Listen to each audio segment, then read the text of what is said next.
Now, going over the ingredients, you got garlic powder, black powder, that's 1 tablespoon each. And here you got onion powder and paprika, that's 1 tablespoon each. And this right here is that sweet smoky joe's, you know, that Creole kick. That right there, you got to do it, and that's 2 tablespoons. Now we got 2 tablespoons of this yellow mustard, and then we're using hot sauce. That's Frank's hot sauce. Use your own, you know, whatever brand you would like to use. You got cornmeal, and then after that, I'm gonna show you. You got flour. A lot of people ask me like, what type of flour? That's just a general all-purpose flour. Now this is cayenne pepper. You could put about a tablespoon in. This is completely optional.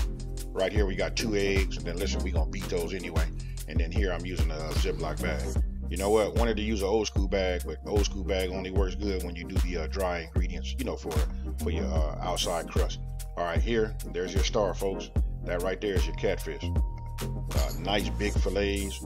Now, let's go ahead and what you're gonna see is I'm gonna pour the oil in. What you don't see on the right-hand side by that arrow right there, that there was a minimum fill line and a maximum fill line. I just filled it up just somewhere like in the middle. And I'm gonna tell you another thing that's really cool about having a deep fryer. You don't have to chase it when you're on the stove as far as your temperature goes, because when you add your ingredients or whatever you're putting in there to deep fry, sometimes it cools it, especially if you got a lot of chicken or something like that. And then you know what it does? It just brings the temperature back up automatically without me having to just chase it on the stove, trying to get everything back. Now, what I'm doing right now is just making sure that everything is completely dry since we're deep frying. That'll cut down on some of that splatter. Now you want to take your seasonings, and in a separate bowl, you just want to add them all to one bowl. Grab yourself a whisk or a fork. You know what? The whisk is kind of like new school. You know, Granny used to make everything with that, you know, with the fork. That was the beater, the mixer, the whole shebang. But anyway, get all your seasonings in another bowl. Just dump them in there and just whisk them all together. Just make sure you got a nice even blend. Then you want to set that off to the side. Now that we have our seasonings all mixed up, what we're gonna do is we're gonna take our cornmeal, flour, we're gonna take 2 tablespoons of this, we're gonna put it in our Ziploc bag. Hey, you guys get the picture. You see how we doing it now. Just like I just said, cornmeal. I gotta be careful. Look, I'm the one that's doing all the cleanup.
top of it, then go ahead and just put it. You can put it on a plate. I use my bakery sheet, rack right there.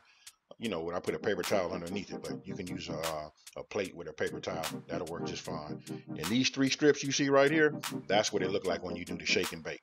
Just put them in the bag, shake it, and then put it right into the basket. And right here, you know what? When I put the lid on, I just want to say, hey, if you ever get a chance to get yourself a deep fryer, you know, no matter which model you get, hey, listen, it just makes it super convenient. Keeps all that splatter off your stove, the whole shebang. Now you can pair these catfish fillets with either steak fries, but better yet, hush puppies. I'll go ahead and leave my hush puppy recipe down in the description box below. It's easy to follow. Just put the ingredients in and just make some balls.